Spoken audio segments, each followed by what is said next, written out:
Portal LC. Olá, sejam todas e todos muito bem-vindas e muito bem-vindos a mais um episódio do nosso podcast Reverbere, o podcast do Portal LC. Estamos aqui hoje porque é um podcast como aqueles que vocês bem conhecem, que é o Reverbere do João. Eu sou Rafael Sérgio de Oliveira e converso hoje com meu querido amigo, meu parceiro, John. Fala, Rafa. João Beleza? Domingues. Tudo bom, John? Tranquilo, Rafa. Estamos aí para mais um episódio. O episódio número... Você demora a voltar, né? Nem sempre você Episódio número 50. Eu não lembro nem qual foi o último número que eu tive aqui. Não faz também. Dessa vez não faz tanto tempo, não. Agradeço muito a você, a sua audiência maravilhosa, sempre confiando no nosso trabalho e isso nos deixa muito felizes.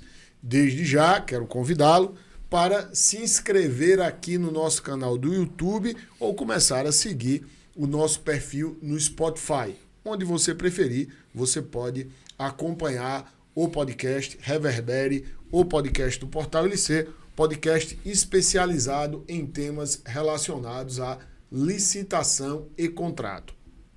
Hoje recebemos o João porque nós tivemos no âmbito federal uma alteração significativa no que diz respeito a contratos de serviços terceirizados, especialmente quando a gente vai ter nos seguintes normativos no decreto 12.174, de 11 de setembro de 2024, na instrução normativa número 81, de 12 de setembro de 2024, e na instrução normativa número 176, de 25 de novembro de 2024, alterações no que diz respeito à remuneração dos empregados da empresa contratada, dos empregados da empresa que faz o contrato de terceirização. Óbvio, gente, que a gente não vai conseguir aqui, João, tratar de tudo, mas o João pensou aqui alguns temas que são relevantes para que vocês observem na montagem desses processos, porque obviamente aqui esses pontos eles vão dar basicamente a ideia-chave dessa alteração que consta especialmente do decreto 12.174 e das INs, que vem, na verdade, como um desdobramento desse decreto. Então, não perca, fica com a gente, acompanhe este episódio e, como eu sempre peço, por favor, curta se você está gostando e compartilhe com seus colegas de trabalho para que a gente faça com que o conhecimento de licitação e contrato reverbere. John, vamos conversar um pouco sobre isso? O que é que você destacaria já de início nesses normativos, especialmente aqui partindo do decreto 12.174 de 11 de setembro de 2024, perguntando a você de onde ele saiu, por que vem esse decreto, qual é o principal intuito dele? Rafinha, vamos ter que fazer uma contextualização, por favor, um pouquinho mais pretérita, porque a administração sempre estava tendo problema nas contratações públicas, quando a empresa que participava da licitação não tinha como categoria preponderante a categoria que estava sendo contratada pela administração. Então, ela apresentava a proposta, normalmente com um piso salarial diferente e muitas das vezes muito inferior ao piso da categoria. E sempre teve essa dúvida para quem opera licitação e contrato, se a empresa poderia fazer isso. Tem vários acordos TCU que não pode se vincular durante o julgamento da proposta que a empresa apresentasse uma convenção coletiva da categoria que está sendo contratada. O MGI fez uma consulta recente perguntando ao TCU como que ficaria isso. O TCU reiterou a jurisprudência dele, mas o TCU deu uma luz. Essa luz está no Acórdão 1207 de 2024 plenário. Posso perguntar a você o que era a jurisprudência do TCU que foi reiterada? Que a empresa licitante não é obrigada a fazer a sua proposta de preço vinculada, atrelada à convenção coletiva ou instrumento coletivo de trabalho da categoria que a administração está contratando. Que é o que manda o direito do trabalho. Isso, está lá na CLT isso também, categoria, né? Ela vai pegar a categoria, a convenção a que ela se vincula. Isso. E nós fizemos um episódio sobre isso e eu falei que o TCU ele adotou como resposta à consulta, nesse acordo 1207, uma situação diferente que ele adota nos editais dele. Nos editais dele, o TCU, quando vai contratar um serviço terceirizado, ele obriga a empresa a postar na planilha de custo dela o valor do piso da categoria que eu estou contratando. Sim. Mas nesse acórdão 1207, o TCU fez um pouquinho diferente. Eu não posso exigir a mesma convenção, o mesmo piso, mas a administração pode colocar regra no edital em que ela vai estabelecer que o somatório dos valores de piso salarial e auxílio alimentação sejam representativos da categoria que está sendo contratada. Então, em que pese a empresa vir de uma outra convenção, um outro valor de piso, outro valor de auxílio alimentação, ele teria que somar a dele, mas teria que ser igual ao somatório da administração. Então, essa foi a lógica do acórdão 1207. E aí passou o acórdão 1207, veio esse decreto 12174 de 2024, que ele dispõe sobre garantias trabalhistas. É um decreto curto, 6 ou 7 artigos. E dentro das garantias trabalhistas, ele vai trabalhar a parte de férias, previsibilidade do edital que as férias do empregado possam ser junto com a família, vai tratar de compensação de jornada de trabalho do trabalhador em momentos de menor volume de trabalho, principalmente recesso final de ano, e também na falta eventual dele por uma necessidade particular. Tá? Então vai abordar isso. E aí o que acontece? Esse decreto ele é desdobrado em duas instruções normativas. A instrução 81, que vai tratar da parte de compensação de jornada, e a nossa normativa SEG 176, que vai tratar de custos mínimos de salário adicionais e auxílio alimentação. O episódio a que você se referiu, que nós gravamos, foi o episódio do número 45, em que nós falamos da formação da planilha de custos. Perfeito. Foi este o episódio e que você fala desse acórdão, que foi um acórdão de consulta, que, como você disse, o TCU reiterou a posição dele, que o que valia era a convenção da categoria preponderante a que a empresa estivesse vinculada, mas que seria possível, sim, vincular ao salário da convenção nesses termos, desde que o salário e os demais benefícios ficassem ali no mesmo patamar. Somatório fosse iguais. Fosse iguais. Entretanto, o decreto não traz mais essa possibilidade. O decreto traz agora isso como uma imposição, correto? Isso, o decreto traz como uma imposição que o somatório deva prevalecer. Exatamente. O decreto agora não diz assim, olha, não, o que vale é a convenção. Agora, é possível? Não é possível. É obrigatoriamente assim.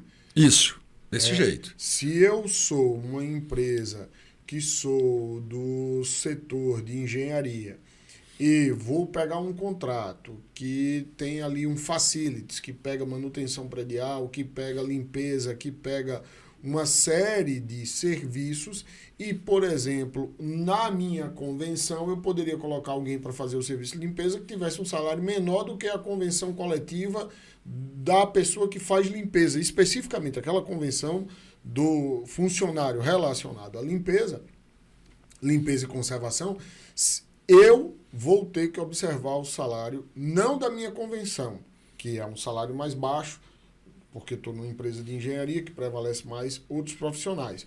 Eu vou ter que observar o salário agora, pelo decreto, daquela convenção específica da limpeza. Seria isso? Mais ou menos. Por que é mais ou menos? Eu vou ter que pegar o salário da categoria de limpeza, vou pegar o auxílio alimentação dessa convenção, vou multiplicar pelo número de dias e vão ter dois valores, o piso e o auxílio alimentação. Vai dar um valor de R$3.000. Certo. A empresa que vem participar da licitação, ela não pode botar um valor menor que 3.000. Entendi. Como ela vai distribuir isso, é por conta dela. Ela pode botar o mesmo piso? Pode. Ela pode botar um piso menor e jogar a diferença para o auxílio alimentação? Também pode. Entendi. Então, o decreto deixa isso, e a IN também vai nessa linha, porque a IN 81, Rafa, ela vai fazer uma parte de... desculpa, 176, ela vai falar de custo mínimo. Custo mínimo. E eu, administração, estabeleço qual é o custo mínimo. Se eu, administração, estabelecer que o custo mínimo é o próprio piso, aí não tem jeito. Ela vai ter que botar o próprio piso e o próprio auxílio alimentação. Por que custo mínimo, Rafa? Para quem está nos ouvindo, nos assistindo, vai entender. Porque a empresa ela não pode pagar nada menor do que o menor piso dela. Se o meu custo mínimo for menor que o piso dela, ela tem que pagar o piso dela. Entendeu? Então é por isso que é custo mínimo. Essa é uma alteração significativa. Agora vamos lembrar, esse é um regulamento federal que só vale para a administração federal, né? Especificamente aqui, nós tivemos uma solução no nível federal. Eu entendo que isso resolveu um grande problema de falta de igualdade de condições de participação. Por quê? Porque é isso que está no Acórdão 1207. A empresa trazia um valor menor. Sim. E trazia a diferença para o lucro dela. Então, quem se prevalecia dessa condição era a própria empresa, que poderia ter um lucro maior. E os empregados não eram devidamente respaldados. Isso, e a administração continuava pagando a mesma coisa. Então, a prevalência dela. Agora, tem que destacar o seguinte, Rafa. O decreto 12174, para essa garantia trabalhista, ele envolve serviço terceirizado com mão de obra, obras e serviços de engenharia. Correto. Mas a IN 81, que vai tratar de compensação, sim, só abarca serviço terceirizado com mão de obra. Então tem que tomar cuidado só com essa ressalva. Tem que esperar a nova regulamentação para essa questão da compensação. Da obras e serviços de engenharia. Que vai incluir obras e serviços de engenharia. Isso. Que a 81 só pega serviço terceirizado com mão de obra. A 176, que dispõe sobre regras e procedimento para adoção dos custos mínimos, que não é tão somente com relação à compensação, tem uma abrangência maior. Ela vai abarcar também obras e serviços de engenharia ou só serviços? Só mão de obra. Só mão de obra. Então, em relação a obras e serviços de engenharia, estamos ainda a aguardar a regulamentação no que diz respeito à implementação do decreto 12174. Perfeito. De 11 de setembro de 2024. O que você queria destacar neste episódio é o decreto, é a Instrução Normativa 176. Perfeito. Eu queria já, gente, dizer então que, inclusive, está ocorrendo esta semana um curso online do professor João Domingues de planilha, mas ano que vem nós já temos aí na nossa grade tanto o curso de planilha do professor João Domingues, como o nosso curso, o nosso seminário que fazemos sobre revisão, reajuste e repactuação, em que vamos abordar todos esses temas. Então, vocês têm aí a opção, né, de ano que vem se aprofundarem conosco nas capacitações do curso do Portal LC, especialmente no que diz respeito à planilha, gestão e fiscalização de contrato, e no curso de revisão, reajuste e repactuação. Vocês terão esta oportunidade. Você pode consultar essa grade de cursos aqui no link da descrição deste episódio. Não deixe de estar conosco, vocês sabem aqui do nosso compromisso com a excelência e pode ter certeza que todos esses temas serão devidamente abordados. E o que é que diz essa Instrução Normativa 176, João? Vamos dividir em 3 partes? Quanto você quiser. Planejamento, seleção do fornecedor e gestão de contrato, execução contratual. Então vamos nessa. O preâmbulo da Instrução Normativa 176 diz que esse normativo vai dispor sobre regra e procedimentos para a adoção dos custos mínimos a serem observados nos valores de remuneração, incluindo salário base e adicionais, auxílio alimentação e outros benefícios como mecanismo de fortalecimento da garantia trabalhista. Então, vai reforçar o decreto 12174. Veja que o decreto ele fala do somatório. E aqui ele fala custo mínimo. Por que ele fala custo mínimo? Porque eu, a administração, vou estabelecer, quando eu estiver elaborando a minha fase interna, qual é o mínimo que eu aceito. Porque se eu tenho uma categoria de servente e ela ganha R$ 1.600, mas eu sei que o mercado tem outras empresas que prestam serviço de limpeza em que o valor do piso lá é R$ 1.500. Eu posso botar como valor mínimo o próprio R$ 1.600. Entendi. Para resguardar esse valor. E posso também colocar, veja que ele não fala em somatório, ele fala em valores, custos mínimos. Então eu posso estabelecer que o meu custo mínimo é os próprios valores da convenção paradigma a que vai ser contratada. E aí isso se alinha com o que está nos editais do TCU. O TCU só faz para o valor de salário, piso, não faz para os demais itens. Então, eu posso... É como se fosse, não eu fixar, mas é o mínimo. Então, o meu mínimo é o próprio piso. O meu mínimo é o próprio valor diário do auxílio alimentação. Não é fixar o salário, mas é fixar o mínimo, digamos assim. Isso, exigir é o mínimo. É fixar o mínimo, perfeito. Pode vir um maior, pode, mas menor que aquilo não pode. É porque a empresa que pode ter uma convenção com piso maior, então ela vai ter que pagar o maior. Então isso aí você já resolve. Assim como tem aquelas hipóteses também, né, que às vezes é um perfil profissional que não está convencionado, que não está na convenção. Como é o famoso, o clássico exemplo da secretária bilíngue, que não estava em convenção no passado e via-se que no mercado existia esse profissional que cobrava um salário em termos de mercado mais caro e que por isso se admitia que você colocasse lá na convenção um salário maior também. Também essa seria uma hipótese. Isso. Agora veja, a gente tem que pensar o seguinte, a IN 176, para poder ter uma aplicabilidade, ela teve que alterar alguns dispositivos da IN 5 de 2017. É aquele instrumento normativo que no âmbito federal regulamenta as contratações de serviços terceirizados. Precisa ser atualizada, inclusive. Isso. Então, com a IN 5 de 2017. Lá. Isso. Veja, ela teve que, principalmente no artigo 5º, onde trazia as vedações. E dentro das vedações era você fazer ingerência na formação do preço do salário. Então, teve que fazer... Tanto para a IN 81 como para a IN 176, eles tiveram que fazer alteração. Agora, onde esse dispositivo não se aplica? E você deu um exemplo aí. Se eu quero contratar um profissional mais bem qualificado, em que o mercado paga para ele um valor acima do preço da convenção, essa instrução normativa não se aplica. Mas, nesse caso, eu vou fixar o piso desse rapaz. Entendeu? Eu vou fixar, porque senão não faz sentido. Então, ele se aplica. Agora...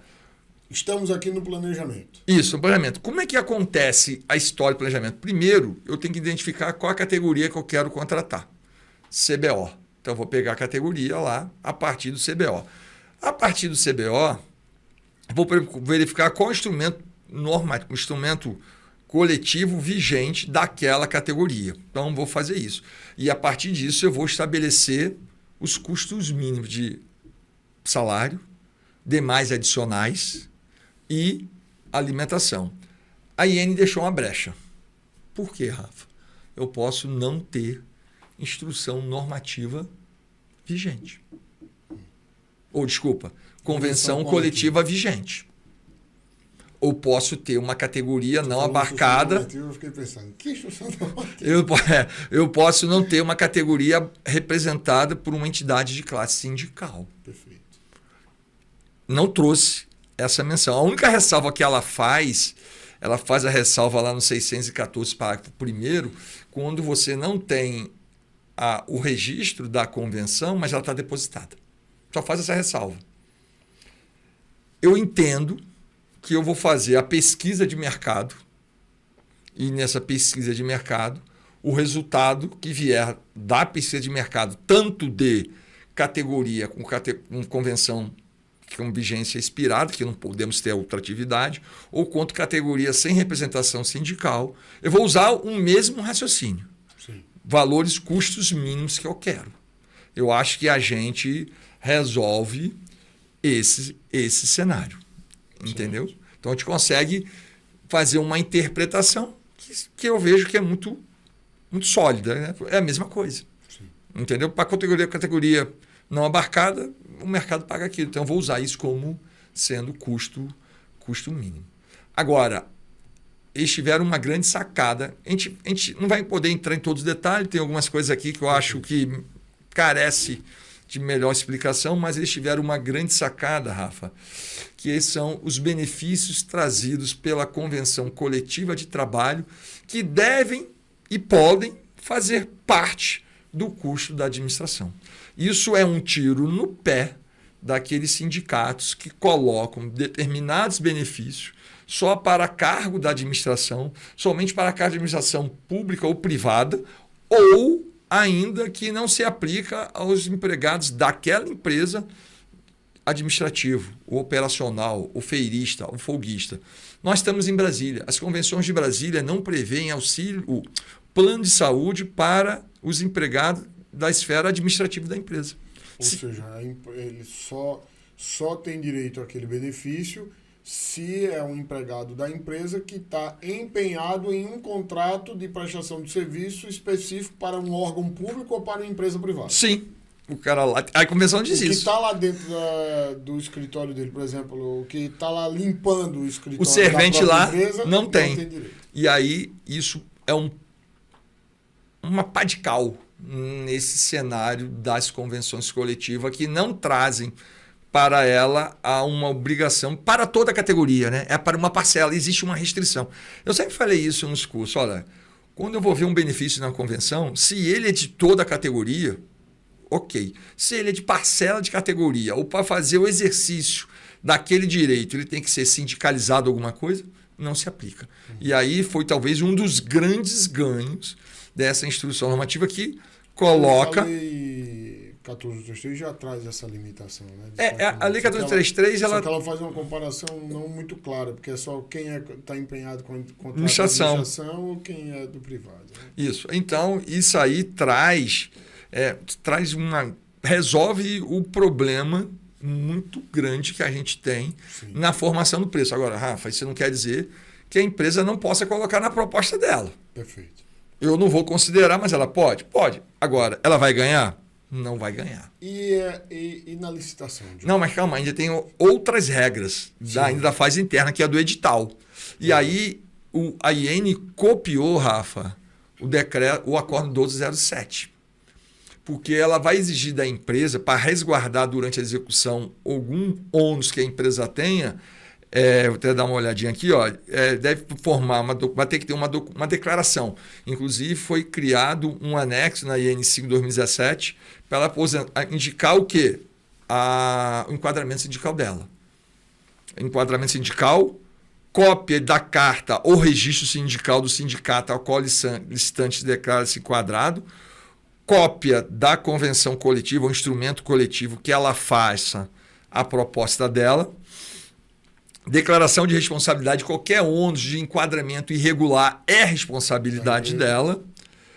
O edital deve trazer os custos unitários mínimos relevantes na formação de preço e que, se por acaso a empresa não observar isso, ela tem 2 horas para a readequação e, se ela não se readequar, ela vai ter que ser desclassificada. Então, veja que já traz um regramento muito, muito mais encorpado e talvez isso agora vai fazer, nas minutas lá da AGU, fazer as alterações, ok?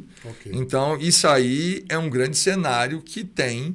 Veja que essa parte da licitação, que você queria me perguntar, é essa, ela tem que observar. Sim. Se ela não observar, ela tem 2 horas para poder fazer o respectivo conserto. Naquela planilha para poder dar o devido direito ao empregado. Isso.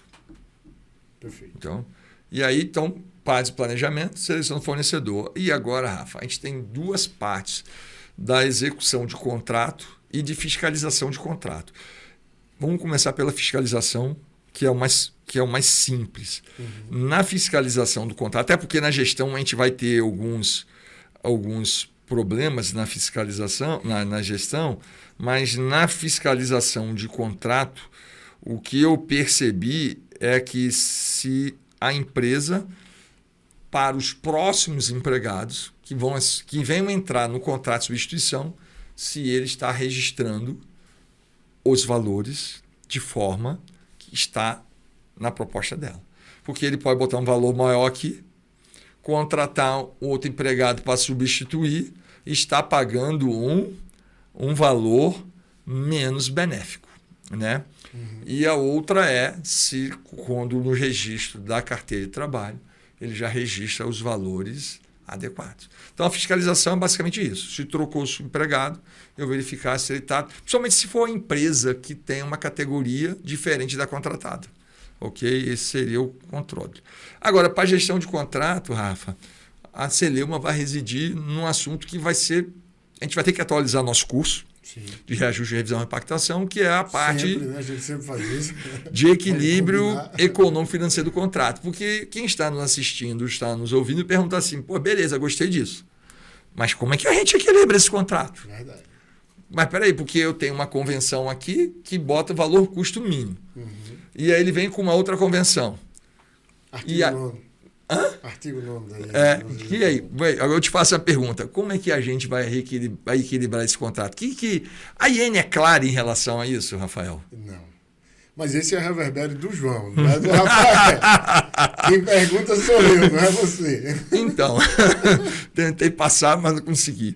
Veja, que se você leu o acordo 1207, Rafa, ele fala o seguinte... Você falou sobre isso, inclusive, no episódio 45.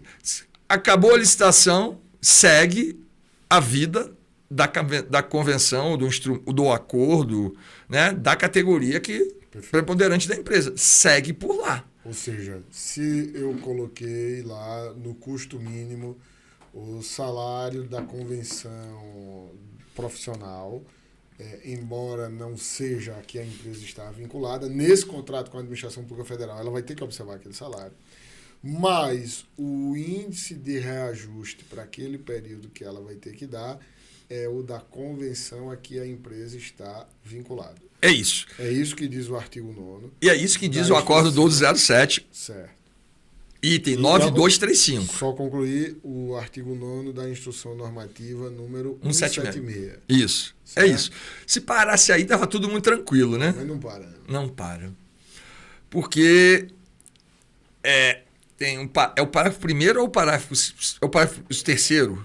O primeiro ele vai dizer o seguinte: a correção dos valores mínimos de remuneração, incluído salário base e adicionais, e dos benefícios estabelecidos será realizada com base nas cláusulas de reajuste percentual do acordo, convenção ou dissídio coletivo ao qual a empresa contratada está vinculada. Aquilo que a gente está alinhado com o caput. Exatamente. Do 9º. Quando este for diferente do acordo, convenção ou coletivo paradigma, que é o da categoria. Perfeito. O parágrafo 2º diz assim: a repactuação será realizada com base na apuração da diferença percentual entre os valores previstos no acordo de convenção coletiva ou dissídio coletivo anterior e o que entrou em vigor quando inexistir cláusula de previsão de reajuste percentual no acordo, convenção ou dissídio ao qual a empresa contratada está vinculada. Estabeleceu só valor.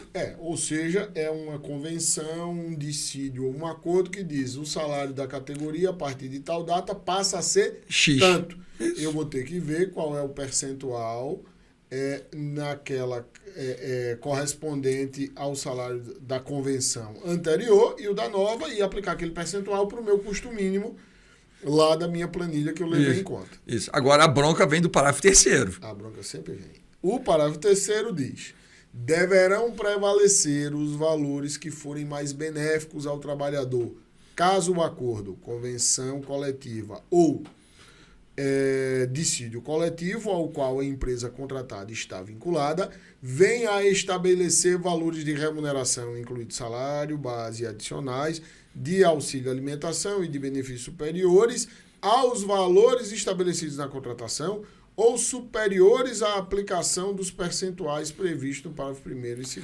Que é o da própria empresa. Que é o da própria empresa. Conclusão, que eu acho. Prevalecer o que for mais benéfico. Então, quando a empresa for pedir repactuação, ela eu vou ter que olhar duas convenções. Perfeito. E aí, o que eu fico imaginando? Se a convenção dela sair primeiro, ela pede. Quando sair a convenção da paradigma, se for maior, ela vai pedir também. Sim. Pelo entendimento desse parágrafo terceiro. Se as duas forem 1º de janeiro e saírem próxima, ela vai montar na mais onerosa. Sim. Beleza. Agora, se sair só uma, ela pede numa. É mais benéfica para o. Eu tenho que pegar a mais benéfica. Então, veja que, se eu tenho um parágrafo terceiro, eu não precisava do caput, do artigo 9º, nem parágrafo 1º e 2º. Bastava ter o artigo 9º, que seria, o parágrafo terceiro seria o artigo 9º. Sim. Sim. Mas e essa regra? Se aplica a partir de quando? Porque a gente tem lá a parte da vigência, né? Esse é o nosso último ponto de discussão, que é exatamente a transição. Porque também não é muito claro, né? É. Mas vamos lá. Tá, vamos enfrentar? Em bom vigor, em bom rigor, o que é que a gente tem para dizer? Que essa IN, essa regra do decreto, vai valer para novos contratos. Novas contratações. Novas contratações. Os contratos vigentes continuam como estão. Não se altera. Não se altera. O artigo 16 dessa instrução normativa, 176. 176, diz assim no seu caput, gente. Os procedimentos administrativos já autuados deverão se adaptar à presente norma no prazo de até 30 dias. Ou seja, uma vez que está autuado, ou seja, está instaurado, tem 30 dias para se adaptar. O que significa dizer que, se passar de 30 dias, tem que estar adaptado.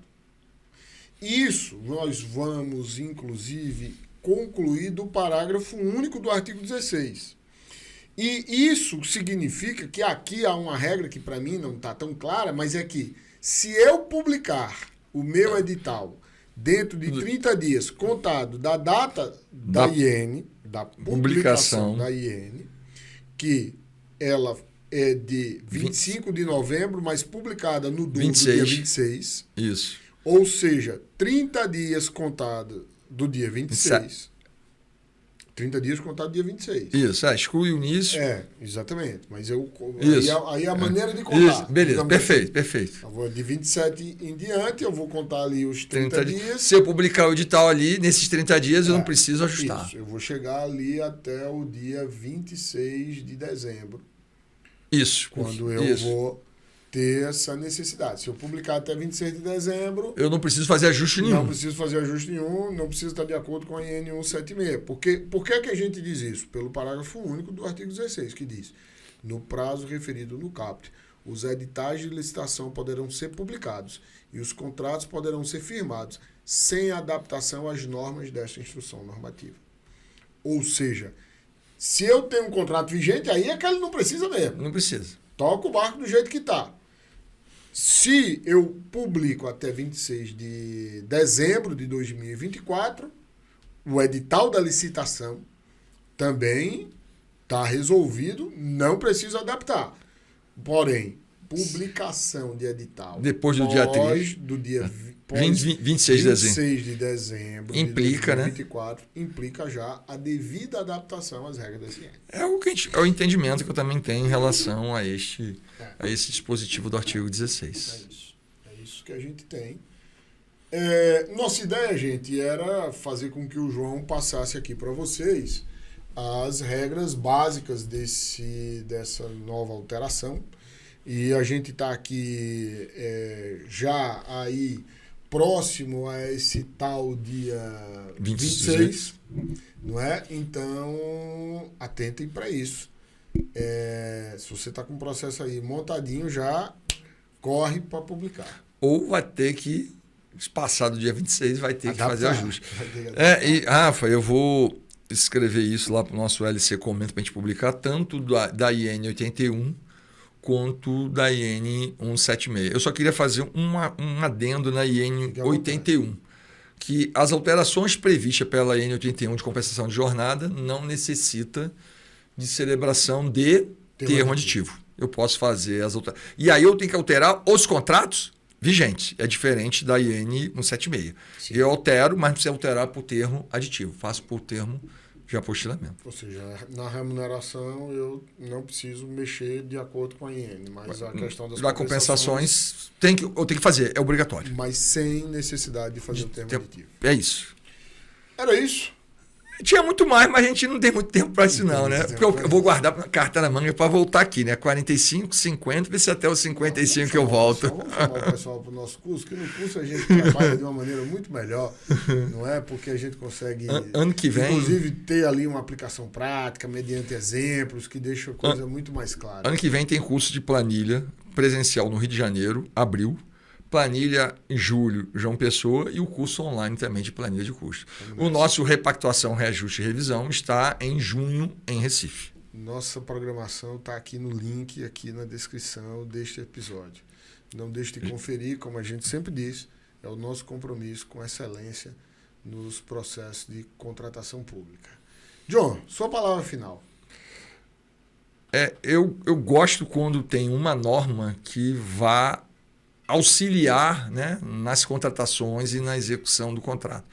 Eu vejo que a IN 81 ela tem algumas partes que estão um pouco confusa, mas dá para entender. Mas a IN 176 eu gostei bastante, porque ela traz uma situação de igualdade das empresas na licitação, depende da administração. Veja, Rafa, ela não é obrigada a adotar o custo do próprio piso. Sim.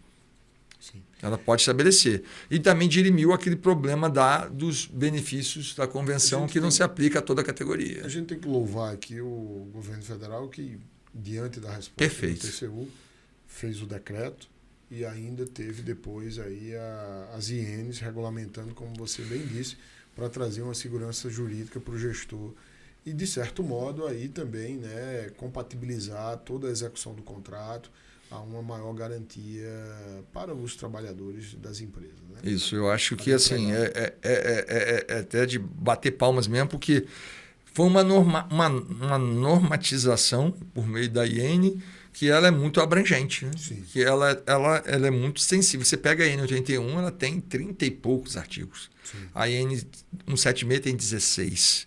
Mas ela é muito densa, né? Então, assim, muito conteúdo. Então, eu acho que vai ajudar bastante no acompanhamento da execução do contrato e na formação do preço das planilhas de custo. Era isso. Muito obrigado a você pela sua audiência. Se você gostou desse episódio, por favor, curta, compartilhe com seus colegas de trabalho. Não deixe de se inscrever no nosso canal ou de nos seguir no Spotify e também nos segue nas redes sociais, especialmente lá no Instagram. Temos sempre conteúdo. É @portal_lec. Forte abraço e até o próximo episódio.